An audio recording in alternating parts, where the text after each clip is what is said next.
Okay, welcome everyone to this seminar on the dream of the nation state in a globalized world.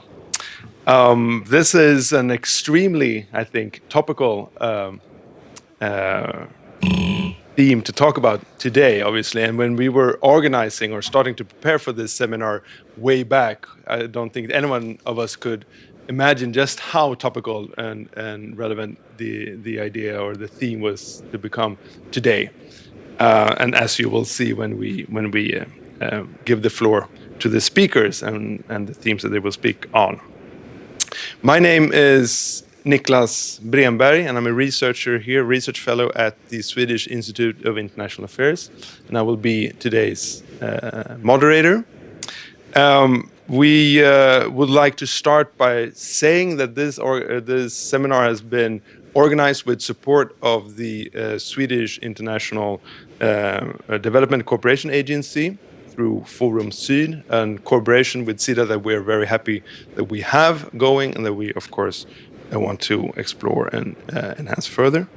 If you are active on social media, as active as part of our team is, you are welcome to use the hashtag UI-event when making tweets or references to this particular event or stuff that is being mentioned by the speakers here today.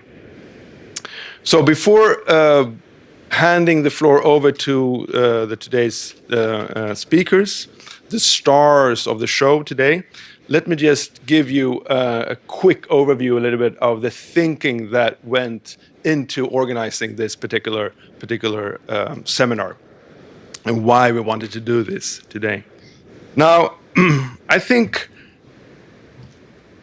the whole idea that got us into doing a seminar on the dream of the nation state in a globalized world was that idea that I think to a lot of us in academia or people focusing or following international politics, to many of us, I think that we were under the impression that perhaps the appeal of the nation state, national independence, was decreasing.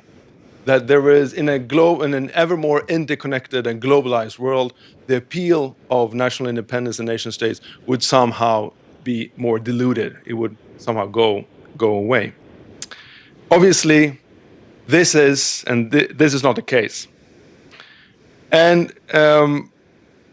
I think many of us now are trying to get or wrap our heads around the idea that somehow the reemergence of the appeal of national independence or nation states are somehow connected to larger geopolitical shifts that we can also observe on an international level.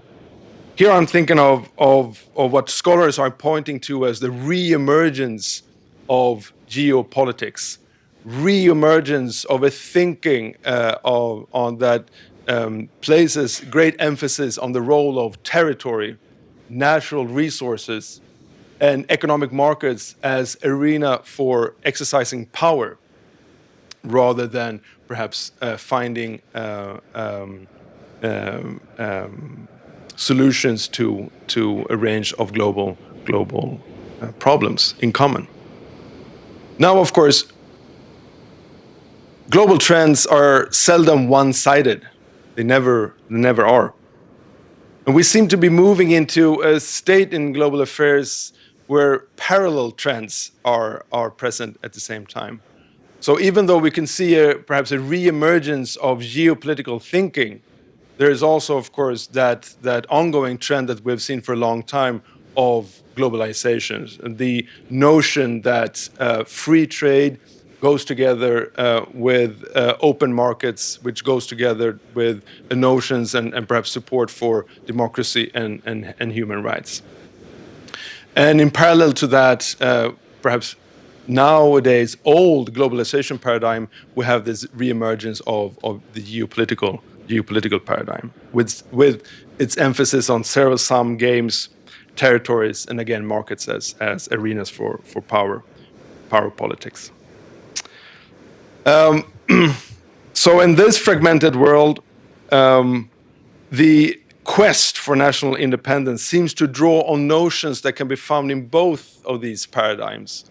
So, of course, to some people, national independence, the dream of the nation state, is very much informed by a notion of democracy, enhancing democracy, promoting human rights. Whereas perhaps to other actors, national independence is a way of seeking or trying to seek power, to be a player in a power political game. We've seen in history that there's a moral, perhaps, case to be made for national independence, very much in the context of decolonializations or in situations where human rights has been violated, grossly violated by states. However, of course, that does not necessarily mean that national independence is the proper response to those kinds of problems. Self-determination can possibly be conceived of in different ways, and not only by national independence. There's also seemed to be a sovereignty paradox at play here in many of the cases that we will address here today in the seminar, that the claim for formal sovereignty, if you want to play the power game of national states, nation states, the claim for sovereignty, formal sovereignty, risks leading you into a situation where you loses political influence. That sovereignty paradox that a lot of scholars have been pointing to. So this is just to give you an idea of why we at the Swedish Institute of International Affairs think this theme and think this issue is so important and so interesting just today. The complexity of this issue calls on us to think hard about these issues. So before I introduce the speakers, I will also just mention to you that they have been asked to reflect on kind of three broad questions in relation to their particular topics, to their particular cases. These questions have been, and they have been asked to reflect upon them in any way they like, basically. But these questions, I think, that can serve as a basis for a common discussions then afterwards, after the presentations. These questions are: what are the main driving forces behind independence claims in your particular case? Are there any alternative to national independence that would still promote self-determination in your area, in what you look at? And what role do you think international actors have played in your case? And how do you judge the regional and broader international context to play out in the case that you look at? So, with us here today, we have Professor Richard Gillespie from the University of Liverpool. He is also one of the founders of the Europe in the World Center at the University of Liverpool.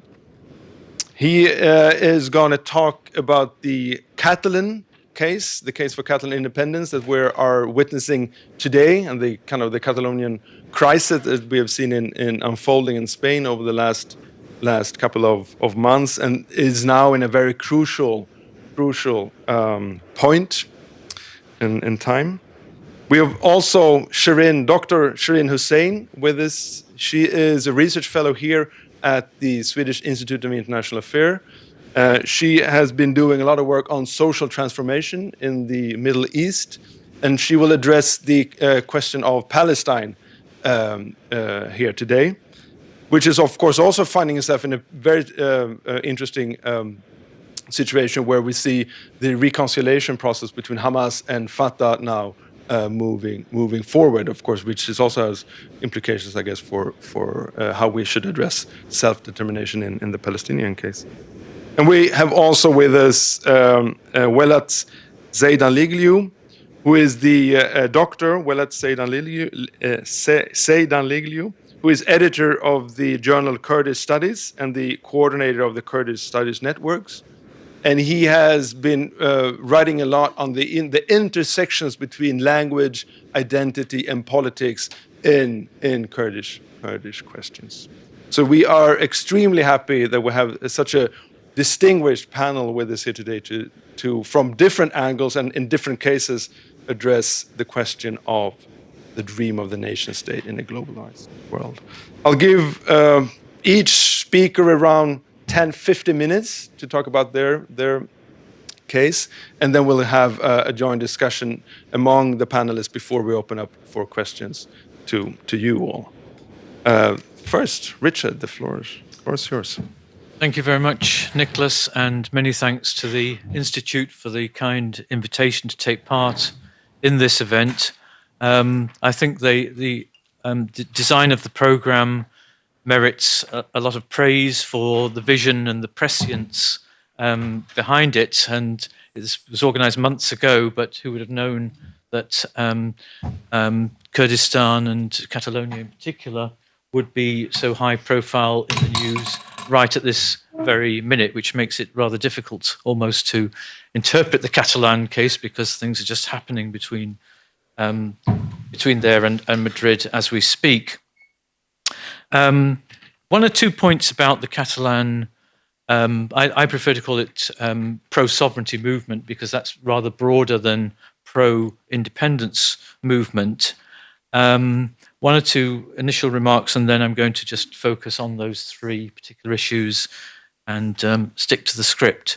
First of all, we need to recognise that independence, thank you, independence feeling has grown hugely just in the last 5, 6, 7 years, really since 2010. It was, before then, opinion polls found that there were 20 to 30% of Catalans who favoured independence. Since then, the figures have been between 40 and 50%. It has wavered. But there is a broader constituency of Catalans who want what they call the right to decide in a referendum. They feel that they should be allowed to speak again on what Catalonia's relationship to Spain should be. We've seen also a big shift within the nationalist parties of Catalonia. Until the 1990s, they were autonomist. They were accommodationist. They did deals with Madrid, and really towards the end of the 1990s.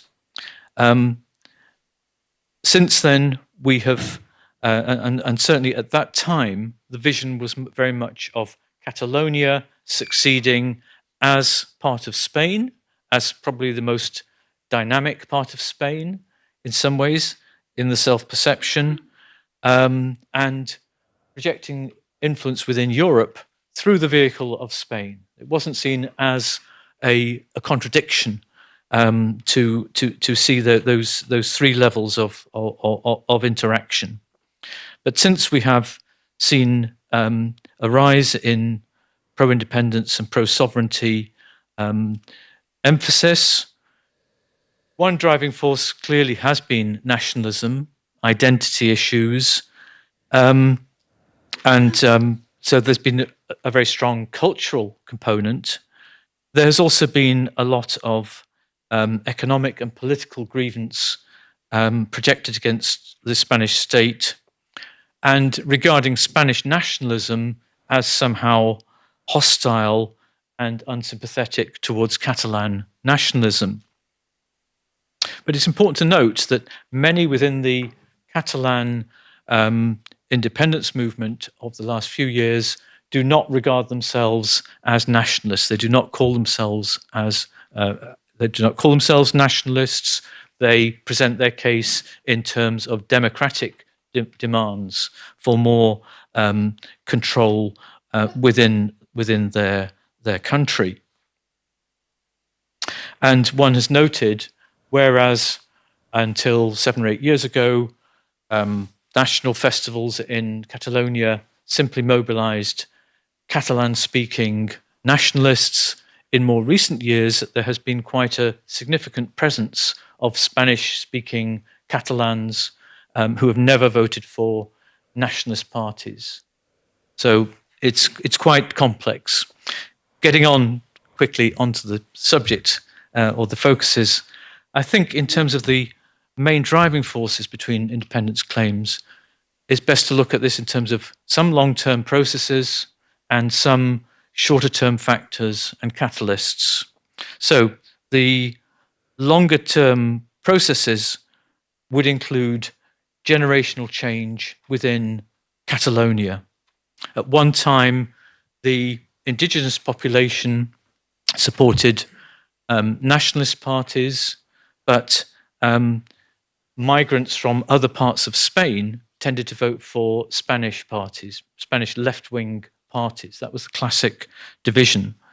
The children of the migrants, however, people who grew up and became socialized in the 1990s were, as a result of autonomy, educated primarily in Catalan, had a greater sense of awareness of Catalan history, and they had not experienced, like their parents, the Spanish transition to democracy. They hadn't been intimidated by the repressiveness of the Franco regime.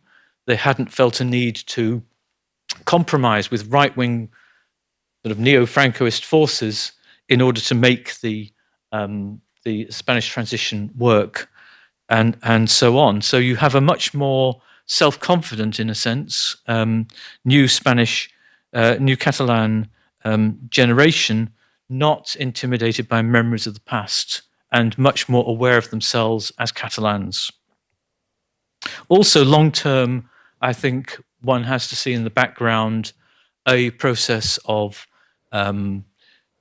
prosperity in Catalonia for a long time, but also a period of Catalonia losing out as Madrid, under democracy, has been successful. It's attracted far more multinationals as capital of Spain, and so on.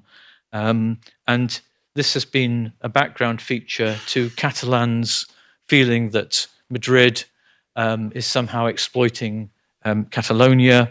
That's a very complex issue in itself, but there is very much a linkage between Madrid's success and Catalonia's recent economic problems.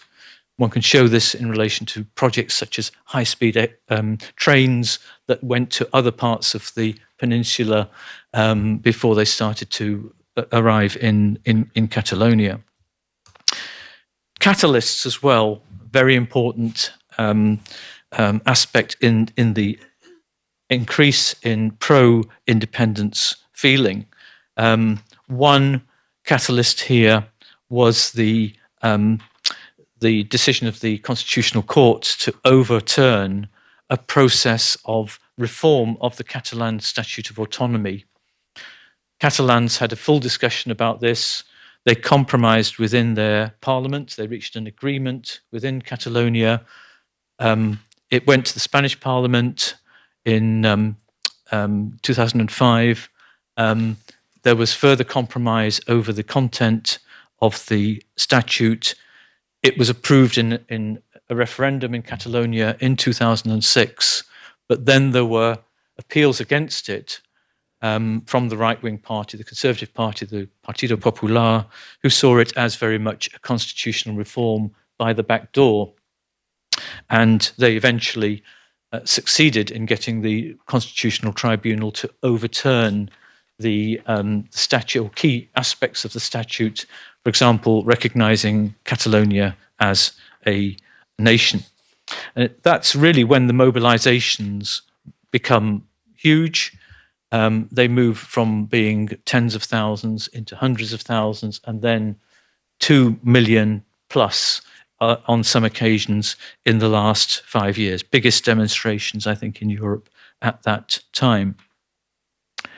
Other shorter-term impacts, clearly the global financial crisis. Catalonia, like the rest of Spain, suffered very high unemployment and so on. So this also feeds into things and sharpens the sense within Catalonia that it's been contributing too much to the development of other parts of Spain. A third factor I mentioned briefly is the election of the PP in 2011 with an absolute majority in Parliament, with quite a strong centralist orientation, and under pressure from the EU and trying to grapple with Spain's very deep recession, one finds at this time a process of re-centralization, de facto re-centralization of powers, particularly in the financial sphere, to deal with the problem of external debt and these other issues. This helps explain why we arrived at the situation on October the 1st when 2.3 million Catalans voted in the banned referendum, and of these, over 2 million, out of a census of 5.3 million, supported independence despite all the major government efforts to thwart them. Indeed, there is evidence that a number of people on the day decided they were going to abstain because a lot didn't see it as a legitimate referendum, one that would not be valid. But when they started seeing people trying to vote and being beaten up by the police, some people went out to vote purely to protest and to assert their civil rights. Are there alternatives to independence? I would say, in terms of what the Catalans want, Catalan preferences, the answer must be yes. Over time, the preference for greater autonomy has been quantitatively bigger than support for full independence. Polls show that even when support for independence was at 45% in July 2014, that figure fell to 31% in a scenario in which there was a guaranteed offer of enhanced autonomy just for Catalonia, not across the whole of Spain, to all of the regions. At that time, support for a confederal solution stood at 38% of Catalans. But the saga over the attempt to revise the Catalan Statute of Autonomy shows that although a new relationship within Spain or an association with the Spanish state would have been very acceptable to a majority of Catalans just a few years ago, and possibly still today, this has been repeatedly ruled out by the Conservative Party in the name of defending a rather rigid interpretation of the Spanish Constitution, in the name of defending the Constitution, the rule of law. There's been a great absence of a political response from central government to the challenge that was presented. And it was only last week that I think Rajoy, for the first time, Prime Minister Rajoy, agreed, following pressure from the Socialist Party, to supporting the creation of a constitutional reform committee in the Spanish Parliament. This is crucially important because in Spain, constitutional reform needs the support of both of the biggest parties, the PP and the Socialists. There are a further difficulty in the way of achieving an intermediate solution for Catalonia, I think, is that the Spanish parties that do want constitutional reform tend to have very different projects for reform.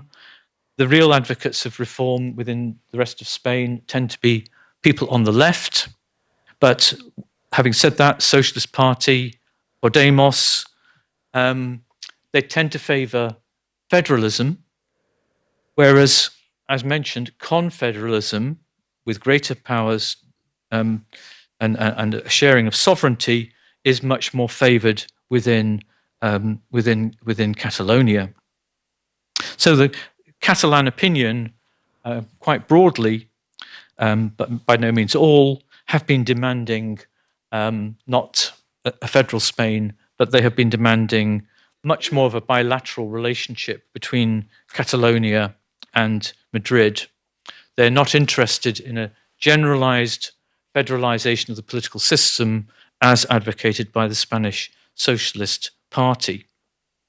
If there was a federal solution attempted, it would leave Catalonia in still a less favorable fiscal position to that enjoyed by the Basques, who have their own treasury and much greater advantages with regard to taxation. Moving finally to how the role played by international actors in the Catalan crisis, and especially the European context.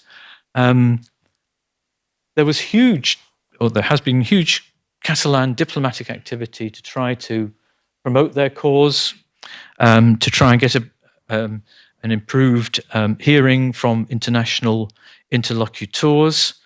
But traditionally, the response has been very much from the EU that this is an internal matter for Spain, that the EU will not get involved. The EU treaty has been cited in support of upholding the constitutions of member states and their territorial integrity.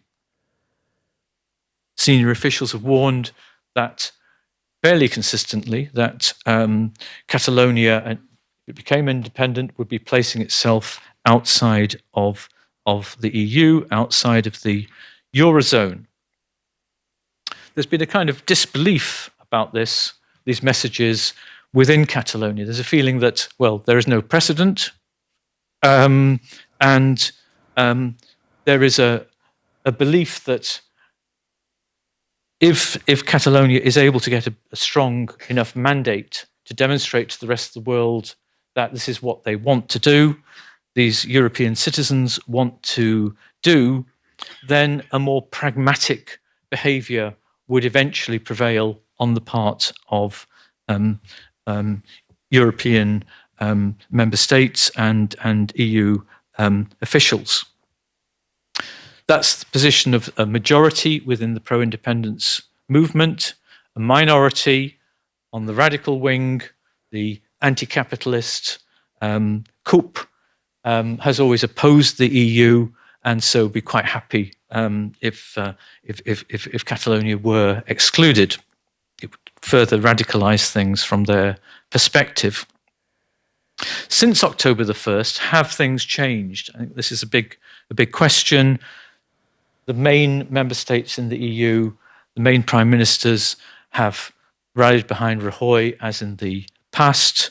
United States has supported the Spanish government in the matter. But there's clearly been a very discernible movement within Europe, particularly having witnessed the scenes of police action to seize materials that were used in the attempted referendum, the tactics used to prevent Catalans from voting in certain places. International media has been full of things, has become much more critical of Spain, has made some comparisons with the Francoist past, and so on. Big issues being raised about human rights, repression, and so on, accompanied by quite a lot of criticism of the Rajoy government for not attempting a political initiative of some kind. Now, this isn't to say that the world has suddenly decided that this was a legitimate and valid referendum. It was flawed in many respects, but I think there is more sympathy for Catalans around Europe, and sympathy with the 42% of Catalans who did vote. We have seen many more people speaking up and saying, actually, there needs to be negotiation between the Catalan and the Spanish authorities. Catalan authorities have also been trying to negotiate, not just with Madrid, they've been trying to negotiate since the referendum with the EU. They've called for international or European mediation. I don't think that is a likely scenario at all. But one sees that senior officials within Europe are kind of quietly trying to take an interest and perhaps persuade central government to engage in some kind of a political dialogue. There's I've over. Yeah, okay. As things stand, since October the 1st, I think there's a very confused situation. It's almost changed day by day. You had the Puigdemont government of Catalonia drawing back from actually making a formal declaration of independence, however, saying that it regarded the results of the referendum as being a legitimate mandate to proceed to the creation of a Catalan republic. And Puigdemont has, I think today, clarified that his declaration was not intended as a declaration of independence.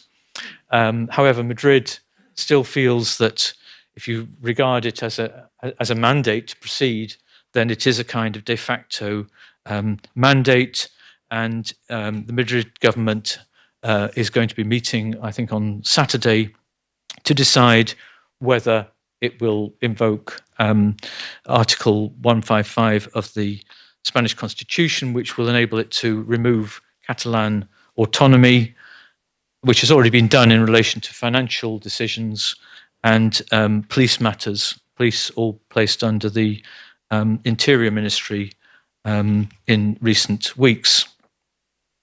I think, finally, that these developments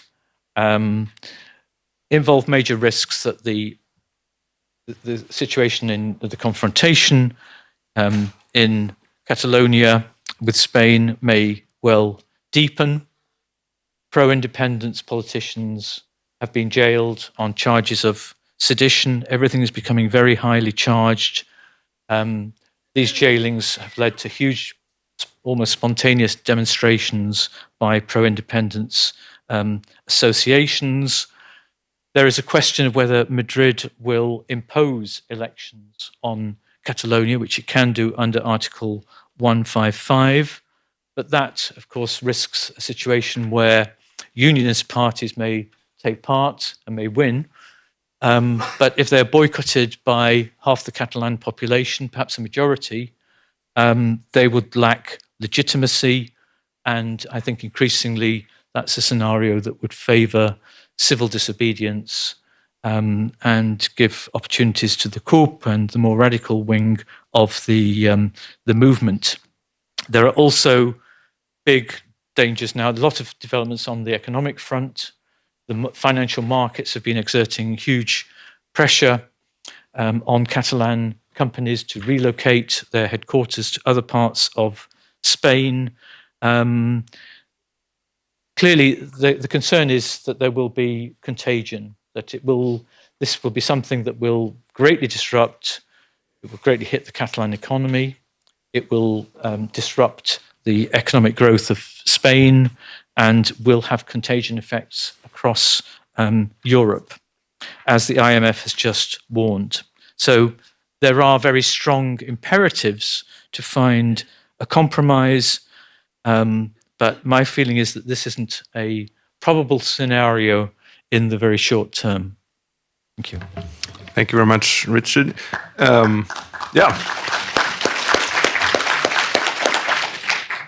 Obviously, I think what is at stake is not only, the fate of Catalonia here, but also the fate of Spanish democracy. If Spanish democracy is actually able to respond to this challenge in a way that actually can safeguard the country in the long term. So if democracy is usually thought to be the answer to these questions, and in this particular case, we're not really sure whether we can still believe that. How are things then going to go when we move into other parts of the world? Shireen, the floor is yours, please. Thank you, Nicholas. I'm going to take you all somewhere a little bit different, both theoretically and in terms of the case itself, but mostly because I work on the politics of social transformation and the politics of building counter-hegemony within civil societies in different spaces. And very specifically on a group of Palestinian and Israeli intellectuals who are trying to build a movement for one democratic state in Israel and Palestine. So it's a picture of a very particular phenomenon of resistance. So I'd like to kind of start by telling you a little that the theoretical directions of my research have been greatly influenced by the writings of both the late Edward Said and those of Antonio Gramsci on counter-hegemony and on the centrality of the role of intellectuals and of knowledge production in the creation of social change. So, but if I had to choose one Saidian principle that has kept coming back to me in the process of doing research, it would be that everything that we research, everything that we write, the very analysis we are able to see or piece together on a particular topic is shaped by where we as intellectuals and academics choose to place our point of beginning. So this, of course, applies to where we choose to begin a story or an analysis historically and contextually. But in the context of what we're going to talk about today, it more crucially applies to whose knowledge, whose geography, whose practices and struggles we choose to begin with when we try to engage in disciplinary conversations in academia. So for Antonio Gramsci, who continuously underlined to intellectuals that in creating theory that must be a foundation for transforming the world, the answer to this question was very simple. He argued that we must basically choose life. So we must begin with the messy, lived realities of people, of situated struggles, of physical territories, and with the world's chaotic humanity and with the physical spaces this humanity inhabits. In doing so, we must also be open about the fact that knowledge is political and that its silences and erasures are often a reflection of the historical power dynamic in any society. So in giving you a snapshot of the vision, strategies, and activism of this growing group of Palestinian and Israeli intellectuals attempting to create a movement for a single democratic state on the land of historical Palestine, as seen through their own self-understandings, visions, and political practices and strategies, my talk today is going to try to illuminate to you some of the silences surrounding this particular alternative. And perhaps it's also important to mention that among the central inspirations behind the reemergence of this alternative were the anti-Oslo writings of Edward Said in the late 1990s. So for example, in his article, Truth and Reconciliation, he would write, "It is my view that the peace process has in fact put off the real reconciliation that must occur if the 100-year war between Zionism and the Palestinian people is to end. Oslo set the stage for separation, but real peace can only come with a binational Israeli-Palestinian state. I see no other way than to begin now to talk about sharing the land that has thrust us together in a truly democratic way with equal rights for each citizen." So in this vein, the single-state solution to the Israeli-Palestinian conflict reemerged largely as an academic debate, centered on a critique of the Oslo Accords and driven by a number of prominent Palestinian and Israeli intellectuals. Re-emerging in the aftermath of the principle and processes of separation embraced and worsened by the Oslo Accords themselves, this phenomenon of resistance sought to highlight the failure of Yasser Arafat's strategy to create a viable two-state solution from within the paradigms of Oslo, and the expansion of the processes of Zionism on the land despite the existence of the American-sponsored peace process. So in doing so, it strives to reformulate Palestinian resistance into a collective struggle that opposes Zionism and separation, is relocated within a framework of international law, universal human rights, and citizenship for all, and is based within the political desire to both reunite the Palestinian national collective and bring about a single-state solution to the conflict built upon a vision of equal citizenship, democracy, and the sharing of the land among all of its inhabitants. This alternative obviously was painted and dismissed by many as a utopian academic exercise, but when I started to do this research, I took a slightly different path, and I inquired into the nature of the single-state alternative as a movement of resistance. And in doing this, I discovered that the decentralization and many diverse personalities with uncoordinated actions involved in the broader picture of this movement makes it difficult to decipher as a phenomenon that resembles any traditional view of what a movement usually looks like.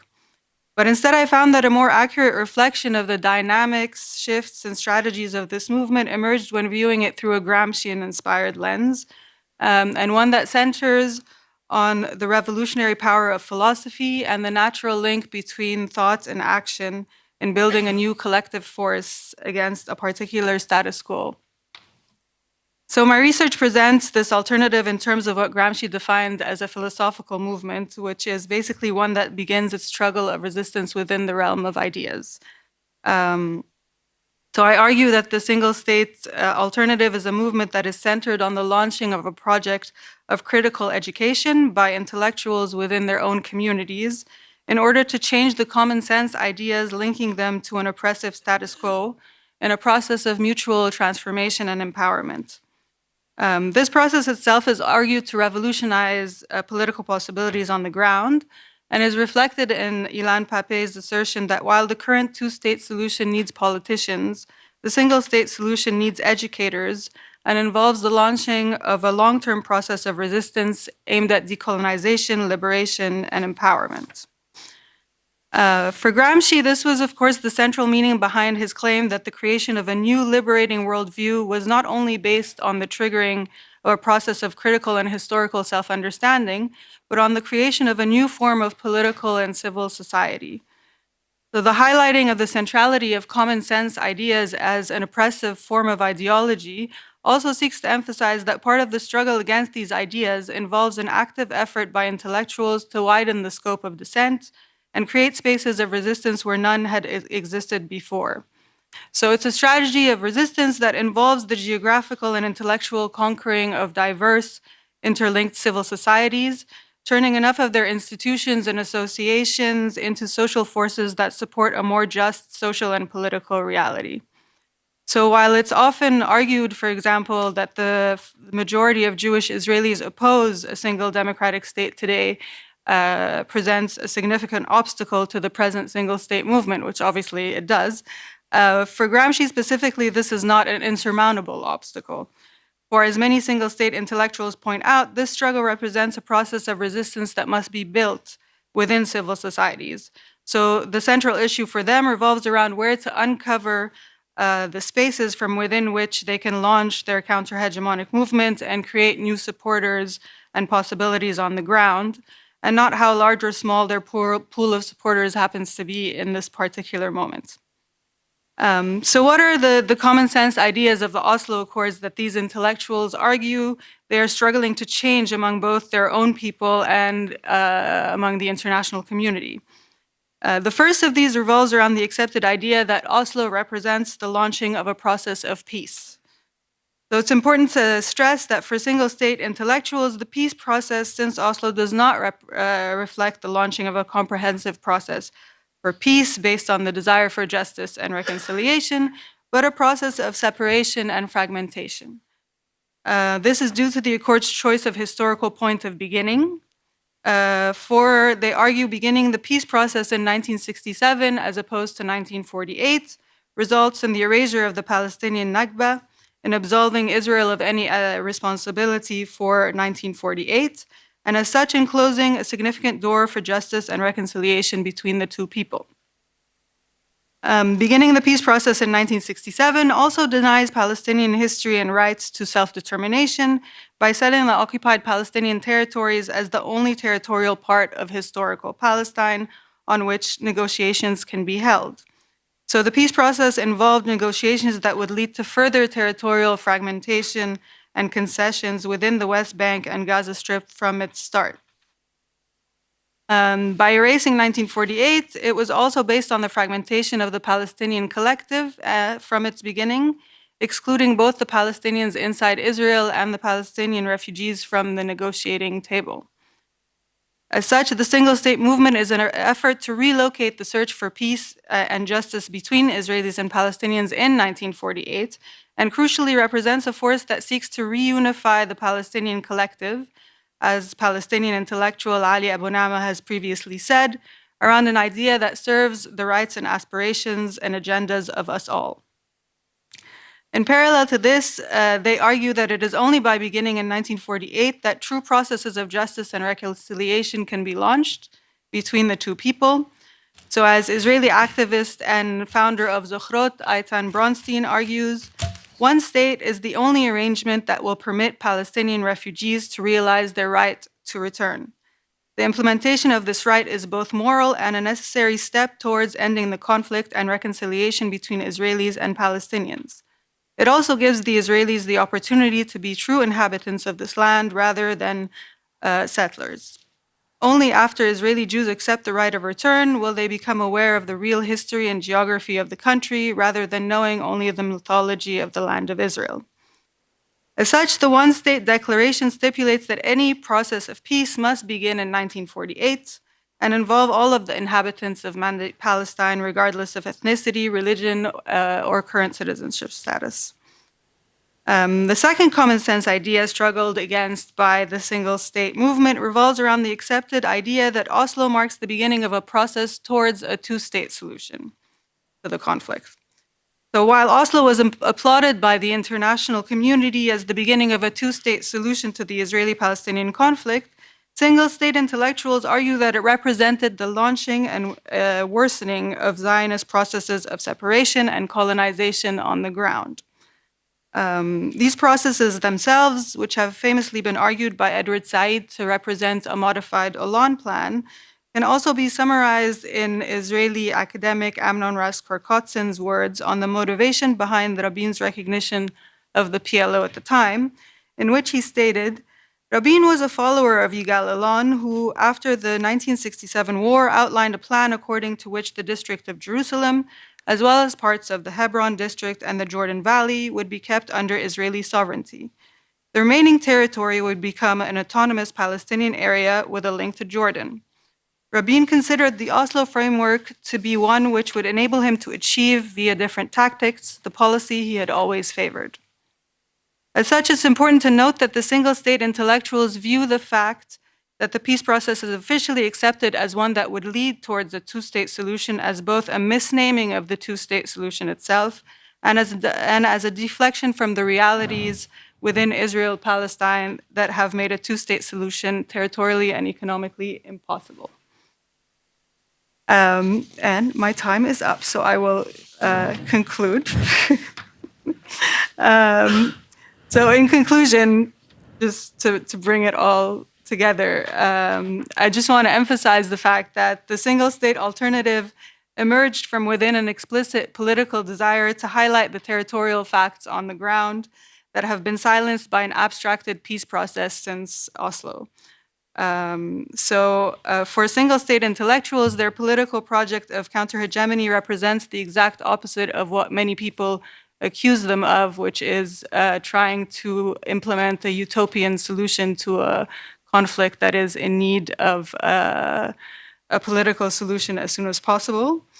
So in this spirit, I'm just going to end with quotes from an Israeli documentary filmmaker who is famous. If you know him, his name is Eyal Sivan.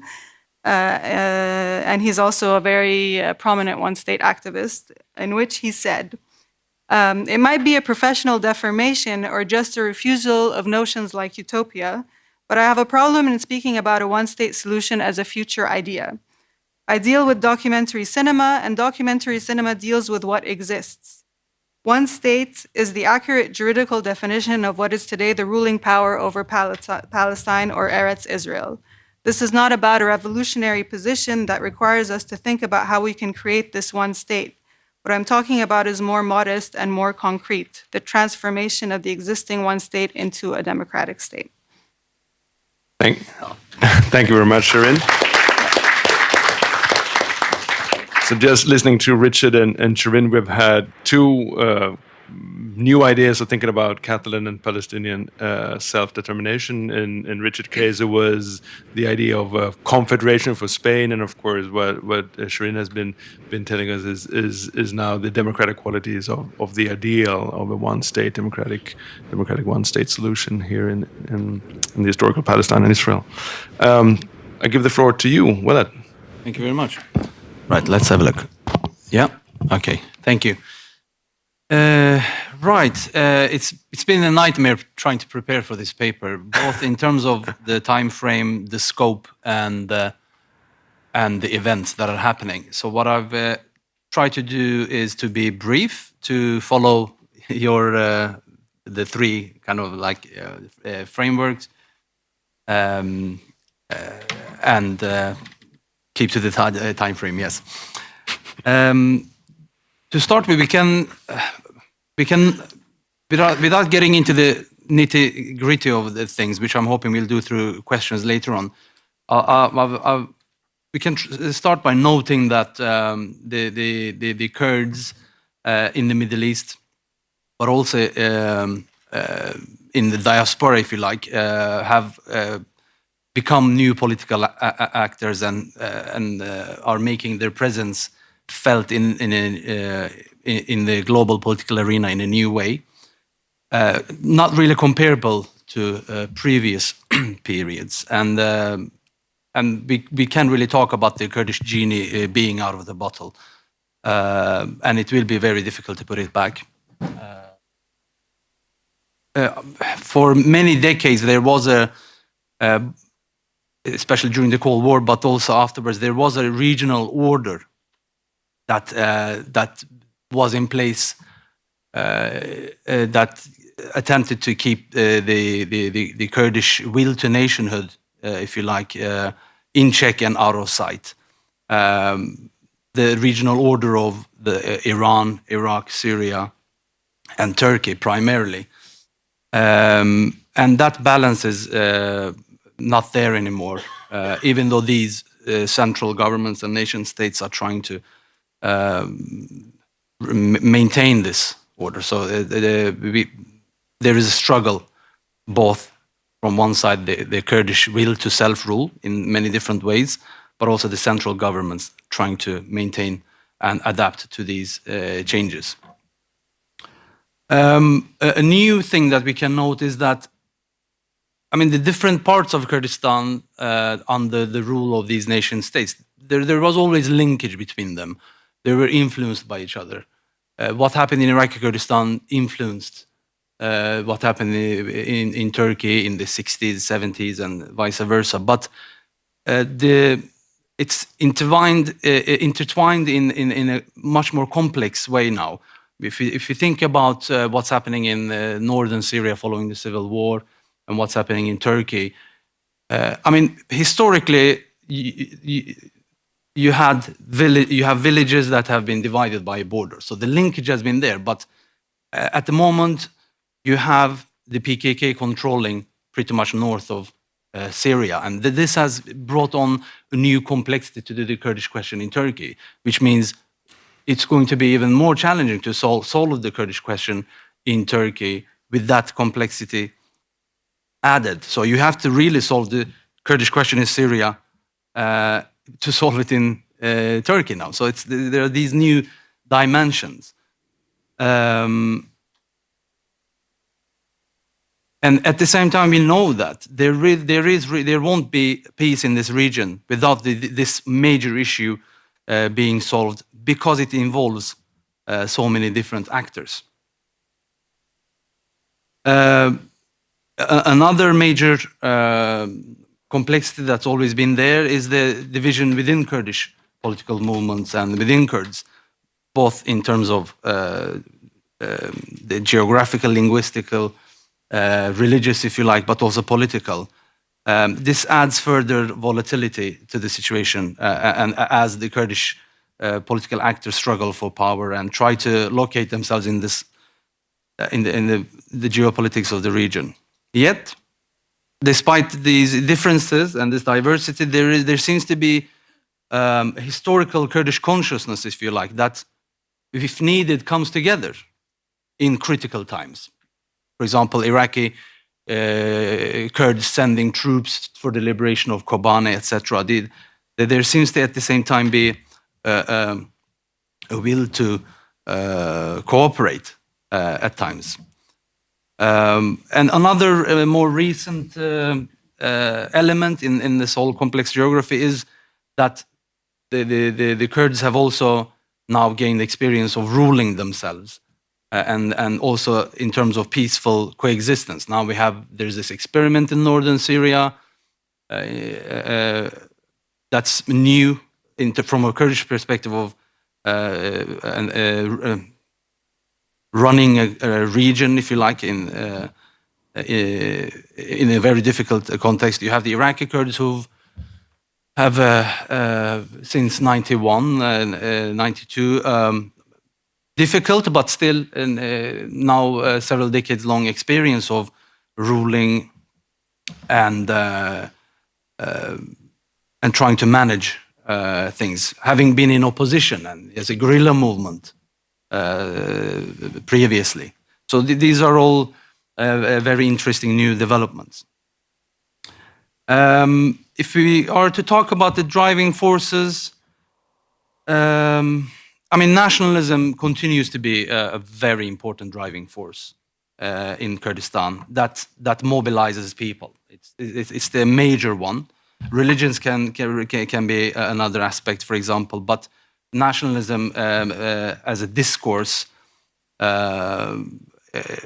does mobilize people, and as the latest referendum in Iraqi-Kurdistan showed, also a majority of Kurds in that region voted for independence, and there is a continued mobilization around movements that make a claim on behalf of Kurdish rights. Now, it doesn't always have to be independence, but definitely some form of self-rule in some sort of a shape. Broadly speaking, in the Kurdish geography, I'm simplifying very much here now. You could talk about the conservative nationalist camp and also more leftist nationalist camp. Now, these movements might not call themselves that, but just to simplify, for example, let's say you have the tradition of the KDP in Iraqi Kurdistan, and you have the leftist push, let's say, of the PKK that have their own take on issues of independence, national rule, democracy, but ultimately nationalism is there in both of these movements. Right. And all these movements have their own affiliated branches in other parts of Kurdistan and collaborate in various ways with different movements.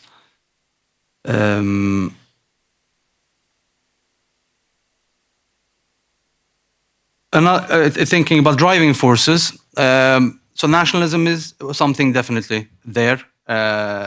Historical memory that's passed on from generations to the generations, memories of past rebellions, suffering, struggle, the memory of division and if you like, betrayal of the Kurdish nation and the betrayal of international powers. These are all grievances that are driving this consciousness forward. Another driving force is insecurity, the instinct, the will to survive as a community, as a language group, as an ethnic group, if you like.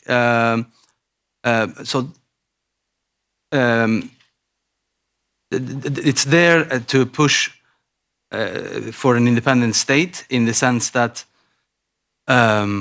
we live. The argument would be that these movements are using is we live in a world of nation states. Even though we are the main victims of nation states, we need our own nation state to survive in this jungle of nation states, if you like. So it's there. The will to statehood is there as a constant reminder that you need to have your state and army, even if you know the problems with nationalism. I mean, even if left-wing intellectuals will sit there and argue for the evils of nationalism, yet it's somehow very difficult to escape this, the rules of the game. And then you have the, let's say, the left-wing, the PKK tradition that argues that we have to surpass the evils of nationalism and nation states, and we have to come with an alternative. And that's the transformation the PKK has gone through for the past 20 years in terms of finding an answer to the problems of the Middle East, of surpassing borders, radical democracy, gender rights, etc., that they've been pushing those lines, as well as the armed struggle, of course. And another major push for independence or self-rule is the lack of trust and the historical attitudes of the central governments, facing an immense hostility to any kind of wish to self-rule or cultural or linguistic rights, creates this mentality that you really can't negotiate with these central governments. Ultimately, we have to have our own nation state to protect ourselves.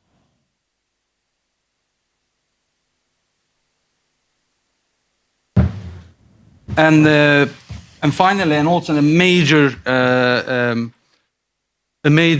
push for independence comes from the continued oppression, the lack of democracy, the continued social engineering projects. For example, in the Turkish case, the Kurdish language continues to be under threat.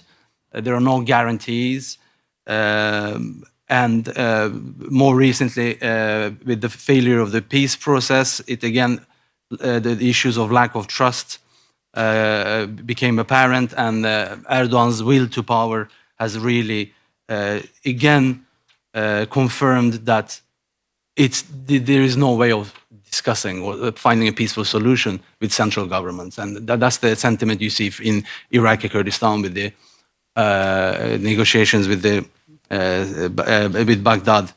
How there's this sense of we can't find a way out of this. Very short in terms of alternatives.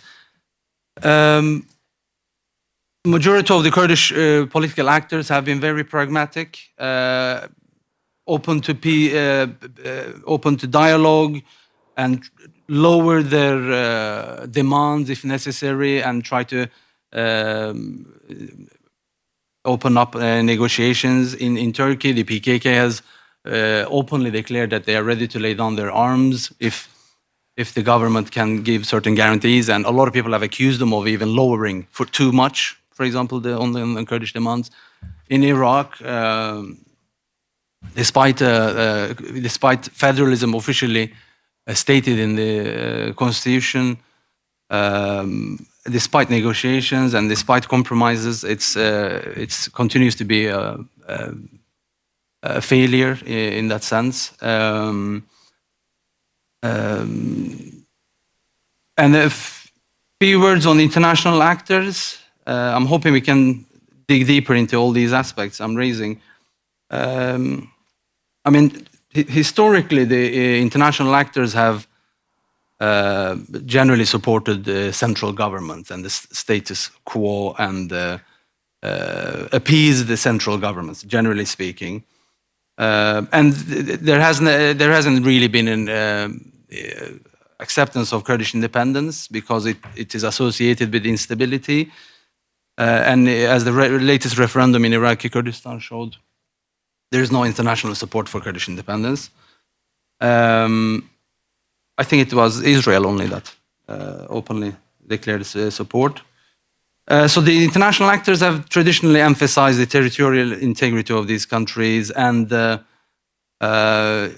yet also meddled and intervened at the same time threatened the territorial integrity of these states. Both the local actors, let's say Iran in Iraq, Turkey in Iraq, Turkey in Syria, but also international actors have had no problems with intervening and handling. And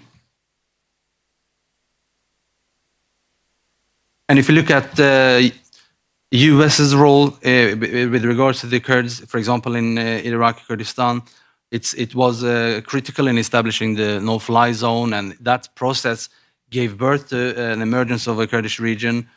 And the US played a critical role in the writing of the constitution and Iraq as a federal state. But yet, when it comes to independence, it's a no-go zone. So far, it has been the case so far. Similarly, with the EU, it has quite a timid role with regards to the states in the region, and appeases Turkey up to this day, and discusses the Kurdish issue really in terms of linguistic rights or human rights, and it's with democratization. It's really within that frame. That's what we can say about some of the international actors.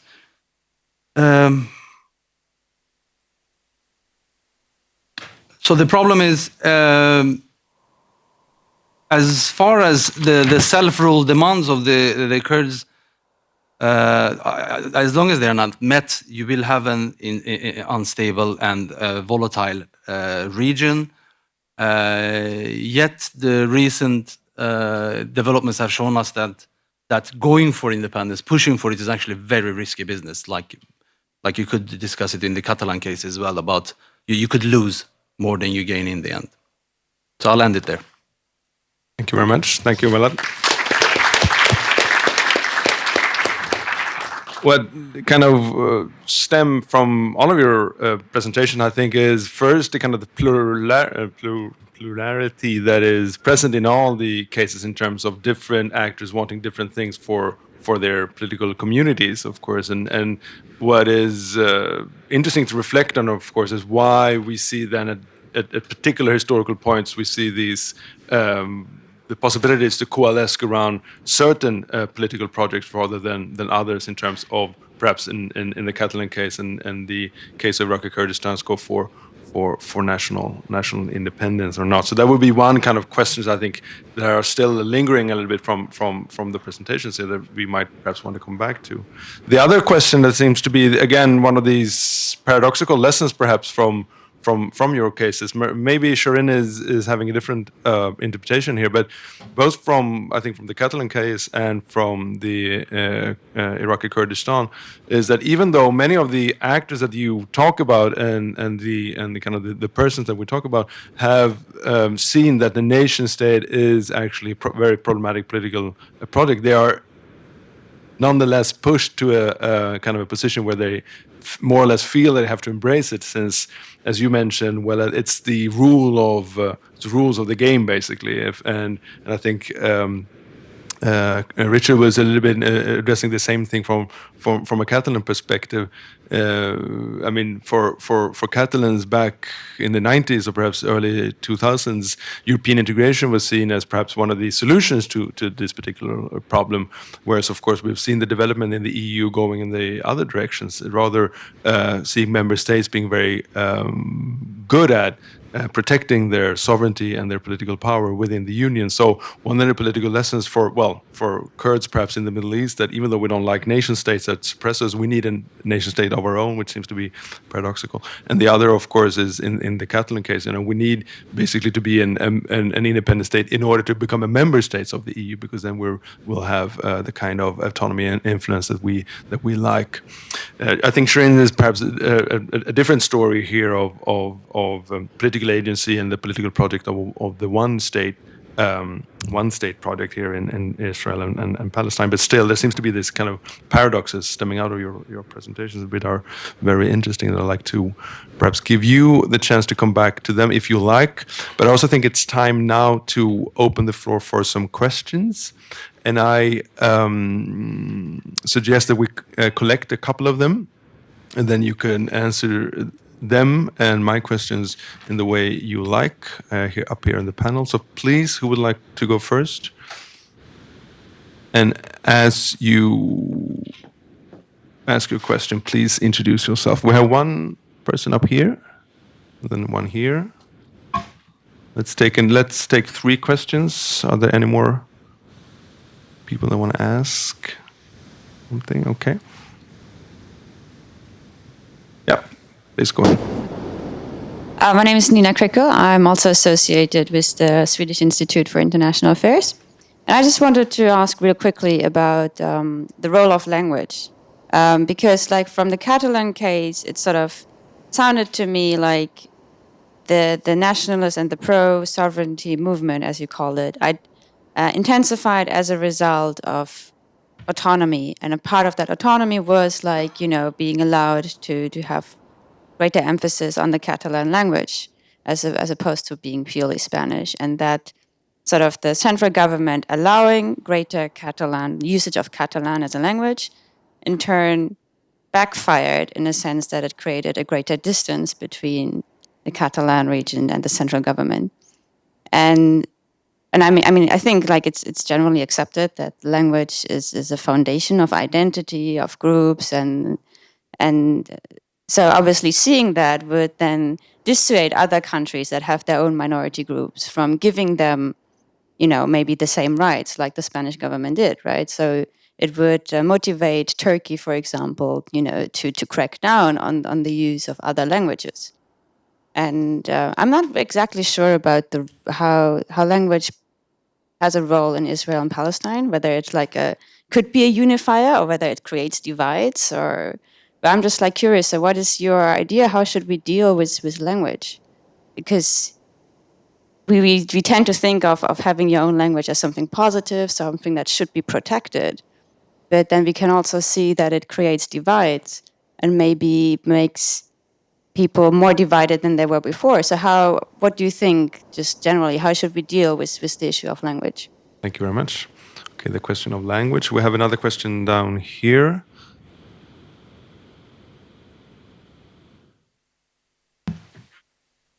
Thank you. Alexandra Naikevaruj, the Macedonian ambassador to Sweden. Thank you for the excellent panel. I have one question for each of the participants, for each of the speakers. You were great. The first question about Catalonia, considering the post-referendum complexities on the ground, what would you think would be a possible solution to be treated as a win-win scenario for both sides? Namely, experts have commented that both sides are playing a very wise political game post-referendum by playing throw the ball and wait and see, but it seems that it might have limited the possibilities for reaching a common solution that would suit more or less both sides. So how do you perceive, what are the dynamics, what is the dynamic, and what are the potential developments of the solutions in the next weeks? Considering the single state solution for the Palestinian-Israeli conflict, could you tell us more how huge this movement of intellectuals is, since when it has started operating, and how strong their voice is in the peace negotiation process, and whether they're considered relevant in political sense, both in Palestine and Israel and in the international community? And lastly, about the referendum in Kurdistan, considering the reaction of the international community, but also the opinions before the referendum, there is a huge question what has driven Barzani to come up with the referendum exactly at this point of time. Was it the political internal dynamics solely, or there were some other expectations and arguments that are not so maybe openly clear to all of us right now? Thank you. Thank you very much. So with those questions, I think we hand over the word back to the panelists. Please, Richard, would you like to go first? There was one general question on language, and then you had specific questions for each of you. Would you like to go first, Richard? Yes. First on your point, sure.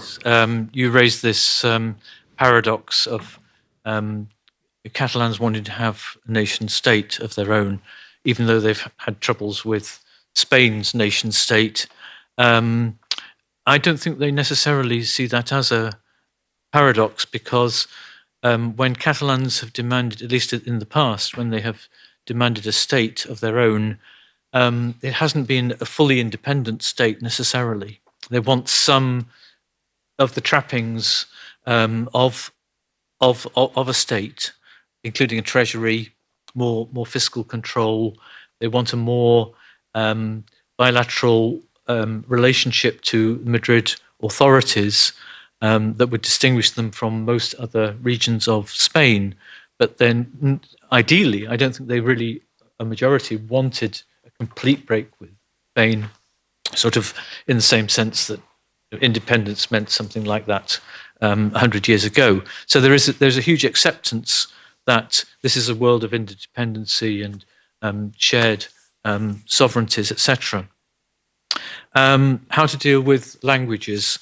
Yeah, I mean that's very interesting because language, I think, began the radicalization process in Catalonia, but the decision, once devolution had taken place, to adopt Catalan as the basic language for use in schools was something that commanded a consensus right across Catalonia. I mean, it included the Popular Party in the 1980s supported the new Catalan language law because they saw this was a way of binding together Catalan society, including migrants, families who'd come from other parts of Spain, and so on. The Basques dealt with it in a very different way. They gave 3 different models of possibilities of combining languages, and that theirs was very much more an a la carte approach, whereas in Catalonia it's best if we put the main emphasis on Catalonia, and it's actually about cohesion. So there was some tension between that and the idea that the language policy necessarily creates divisions. But there we did see language coming up very powerfully in relation to the European Constitution when, like the Basques, the Catalan parties lobbied very, very hard to try to have the profile of Catalan raised within the European Union. They didn't get very far with that, and this was something that kind of radicalized them because they thought, well, we can't simply be working in this sort of consultative basis and expecting to be part of the European debate unless we have our own direct representation in EU institutions. Of course, from the EU perspective, this would have been a complete can of worms if Catalan had been added to the official languages, and there had been huge costs. There's a big issue about dysfunctionality. I mean, the UK is trying to help that by leaving, just to take English out of the equation. What's the nature of a possible solution? Win-win. I'm almost despairing of that. One scenario might be that there could be change in political direction in Spain. There could be a shift to a coalition of socialists and Podemos, hypothetically. But equally, there's the scenario in which PP benefits from anti-Catalan sentiment in other parts of Spain and returns with an absolute majority once again. Even if the right and even if the left coalition emerged and had more of an empathy with some of the forces within Catalonia, you still really need to bring the PP on board. So that is a very difficult way of, I think a compromise solution that's win-win is something that I am struggling to see at the present time. What I would say is what could happen is that the political agenda within Catalonia would shift. In particular, if there were elections, or when there are elections in Catalonia, it's possible that the left will be reinforced, primarily through the new movement that has emerged around Barcelona, headed by the mayor, Ada Colau, who has been trying to emphasize municipal authority and saying the key to democracy is really the local level. If her party, Catalonia in Common, were to do far better in the next Catalan elections, and if, as seems likely, the main historical party, the party of Puigdemont, Mas, Pujol, these characters from the past, if that party loses support, which it no doubt will, because they've been in power during times of great austerity, they've lost a lot of credibility. So has the coup, I think, when it comes to an election. So I think it's possible that you see a different configuration in the Catalan Parliament that might facilitate agreements with political forces in Madrid, particularly if the PP were to lose out to the Spanish left some stage future.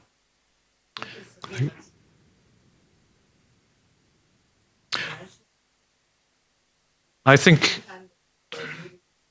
it would have to involve, I think, a combination of federalism for Spain with some specific confederal agreements for the Basque. To some extent, the Basque Country's got them already, but not fully recognised in the constitution as confederalism. If something like that were on the table for Catalonia, that would be attractive. The problem is you can't really duplicate the fairly privileged situation that the Basques have got in fiscal terms, because the Basque Country is just 6-7% of GDP. Catalonia's 20%. Spain cannot afford to lose a lot of the revenue derived from Catalonia that helps support the development of poorer regions of the country.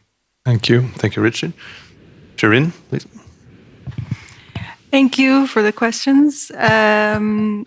About the one-staters, I think they mainly came out as a critique of the Oslo Accords. So the idea of a one-state solution is historically very old on both sides, on the Palestinian side, and there's a lot of traditions of Jewish binational thought too historically. But it re-emerged more recently after the Oslo Accords as a critique of the accords themselves and how they were perceived by the international community and also by most people in the world as the beginning of a two-state solution that would be viable, but really in reality was basically a process of separation, and for the Palestinians, a process of deep fragmentation of the national collective itself. And so a lot of these intellectuals, and it began as an academic critique that was triggered by a lot of the writings of Edward Said at the time, who was involved in the Madrid peace talks and didn't agree with the concessions Yasser Arafat made at the time, and they all wrote about that and stuff and all of that. But anyway, so the main momentum for the one-staters also came from Palestinians who were diaspora. So the majority of them were either refugees or diaspora Palestinians who lived in North America or England or places like that, but mainly in North America, and Palestinians who were citizens of Israel, because the accords themselves sidelined both of these Palestinians. And so basically the negotiations for the two-state solution only involved the West Bank and the Gaza Strip and the people who were in the West Bank and the Gaza Strip. And at the same time, because they began in 1967, they were based on fragmenting the West Bank and the Gaza Strip further. So the idea of them being a negotiation towards a viable two-state solution, whether territorially or economically, was from the beginning kind of a big fallacy. And so a lot of so this movement began in that way. They were much more influential originally within Israel itself, because the Palestinian citizens of Israel were a big factor in its re-emergence. But eventually the biggest force were the diaspora Palestinians, and a lot of them were very influenced by the civil rights movements in the US. So a lot of the ideas were a reflection of the context they lived in the US. and a lot of the emphasis on equal citizenship as opposed to exclusionary nationalism and that kind of thing. Which brings me to language. I'm not going to comment on language itself, but in terms of identity, I think a lot of what the one-staters are trying to do is to kind of subvert the hegemonic way of looking at the conflict as a conflict that is between Arabs and Jewish people, because in reality, obviously, there are a lot of the Jewish people in Israel who are Israeli Jews are actually Arab, and a lot of Palestinians are citizens of Israel. A lot of Palestinians are Christian. A lot of Palestinians are Muslim. So the identities within Israel and Palestine are very fluid, and the history of Palestine has always contained very fluid identities and ethnicities. And so, in a way, they are trying to say that even if you look at it as in terms of identity, resolving it by separating two people who don't really, exist in real life as two people is also very messy and very difficult. And how are you going to do that without a lot of population transfers or ethnic cleansing or, difficult things like that? And so a really big part of their program is to kind of re-Arabize a lot of Jewish history and to there's a very interesting project that they're trying to do with a lot of the Israeli Jews who come from Arab origin countries to kind of reinsert a lot of these silenced histories that you don't read about often, and that skew your perception or everybody's perception of the conflict, not you specifically. But they are. It's very new, so they're not involved in the peace process at all. It's. Thank you, Shirin. Walid? Yes, regarding the issue of language. Language is one of the core issues of the Kurdish questions in the Middle East. Particularly in Turkey, it's been a big demand of the Kurdish movement in terms of linguistic rights, specifically because that is what Turkey has particularly targeted as part of its nation-building project. One of the main aims have been to eliminate the Kurdish language, really, in all its forms. So a lot of scholars are talking about linguicide in Turkey when it comes to the Kurdish language, as well as other minority languages. It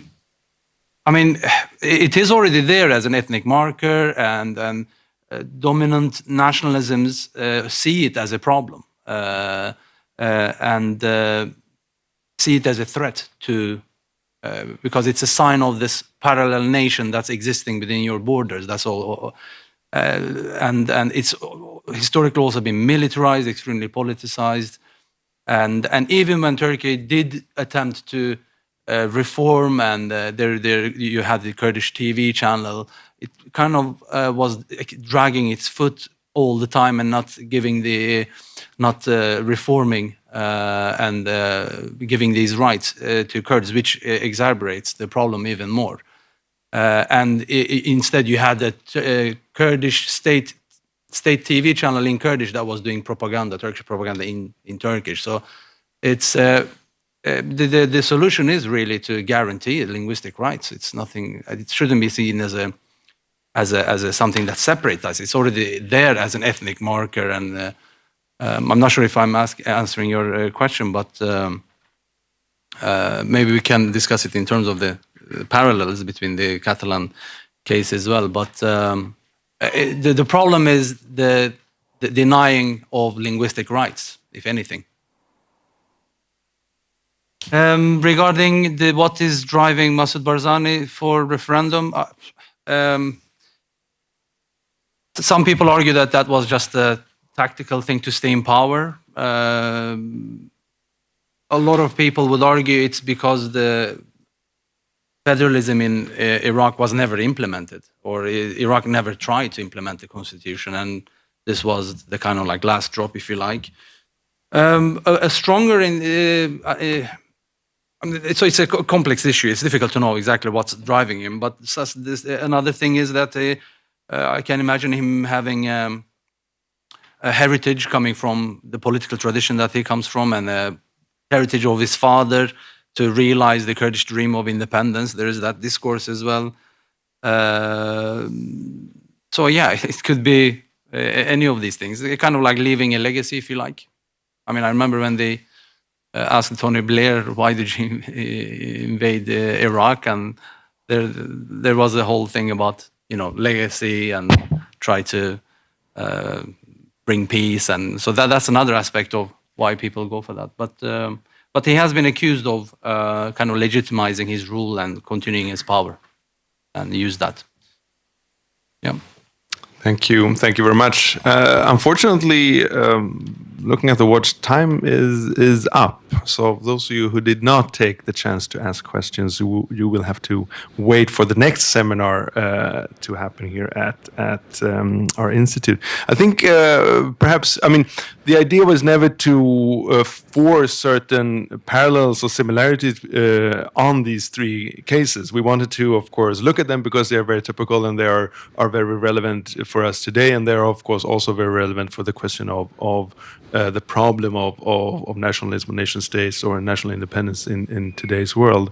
But I think one of the take-home message that at least I can take from this panel is really the questions of that we need to think harder and much more creatively on the kind of constitutional side, the constitutional arrangements, in order to try to fit or square that circle that is democracy and that expression or sense of political community that so many people have in the world today that are not necessarily within boundaries of current nation states. So with those words, please join me in a round of applause for the speakers today, and then by that we end. Thank you.